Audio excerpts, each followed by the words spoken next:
Hello class 8. Today in value education class we will start a new chapter. Together we can make a rainbow.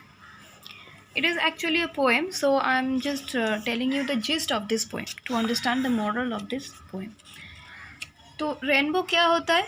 Rainbow मतलब 7 colours जब एक साथ एक बो के शेप में जब हम लोग आसमान में देखते हैं, when we look at the sky and we find 7 colors form a bow, that is called rainbow.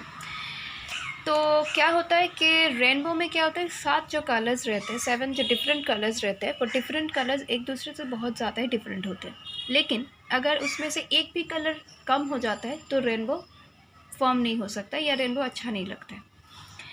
Similarly अगर मतलब ये एक्चुअली हम लोगों के बारे में भी बोला गया है, ह्यूमन बींग्स के बारे में भी बोला गया है. ह्यूमन बींग्स एक दूसरे से बहुत यूनिक होते हैं. जैसे वो लोग देखने में एक नहीं होते, उन लोगों का बात करने का तरीका, रहने का तरीका, काम करने का तरीका, इंटरेस्ट, ये सब एक जैसा नहीं होता. तो पोएट यहाँ पे बोल रहे हैं कि अगर हम सब एक ही जैसे देखने में होता या फिर हम लोग एक ही तरीके से चलते, एक ही तरीके से बात करते, तो क्या होता है कि कोई भी एक दूसरे से अलग नहीं होते, यूनिक नहीं होते. लेकिन we human beings are not like that. We human beings are very unique from each other. हम लोग एक दूसरे से बहुत ज़्यादा अलग है. जैसे रेनबो के कलर्स एक दूसरे से बहुत अलग है. अगर रेनबो के सारे कलर्स एक होते तो वो अच्छा लगता? नहीं, बिल्कुल वो अच्छा नहीं लगता. तो वैसे ही ह्यूमन बींग्स भी एक दूसरे से बहुत यूनिक है. अगर वो लोग एक जैसा हो जाएगा, एक ही काम करेगा, एक ही जैसे बात करेगा, तो वो अच्छा नहीं लगेगा. तो लाइक रेनबोज, हम लोग जो ह्यूमन बींग्स हैं, हम लोगों की डिफरेंट नेचर, हम लोगों की यूनिकनेस, हम लोगों का डिफरेंट एटीट्यूड, डिफरेंट इंटरेस्ट, ये सब कुछ लेके हम लोग एक बहुत बड़ा ग्रुप बनाते हैं, और जो ग्रुप बिल्कुल रेनबो की तरह ही शाइन करता है. अगर ये मतलब यूनिकनेस नहीं होता तो वो रेनबो इतना शाइन नहीं करता. इसीलिए लास्ट वर्स में पोएट ने बोला है, so will colour the world together and will shout so all can hear. तो इसमें पोएट ये समझाना चाहते हैं कि क्योंकि हम लोग एक दूसरे से बहुत डिफरेंट है लेकिन फिर भी वी लिव टुगेदर, तो इसी तरीके से हम लोग पूरे वर्ल्ड को कलर कर सकते हैं एंड पूरे वर्ल्ड में हम लोगों का जो आवाज़ है वो पहुंचा सकते हैं. That in our exciting rainbow world there will be no room for hatred and fear.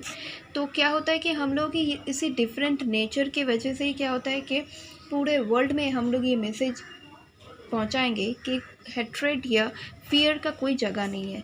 हम लोग एक दूसरे से बहुत अलग है, लेकिन हम लोग at the end of the day we all are human beings.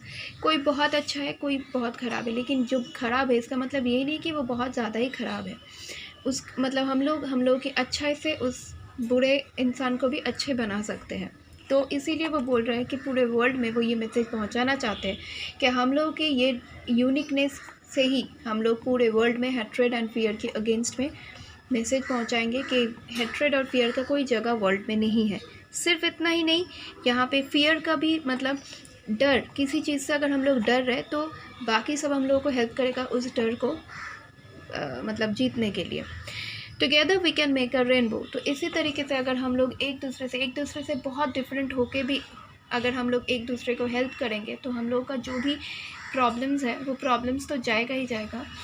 Instead of that हम लोगों की लाइफ बहुत कलरफुल हो जाएगा, जो कलर बिल्कुल रेनबो की तरह शाइन करेगा. So like the rainbows, we human beings being different from each other, we can shine in the sky of the world. So class 8, please go through this poem along with this explanation. Thank you.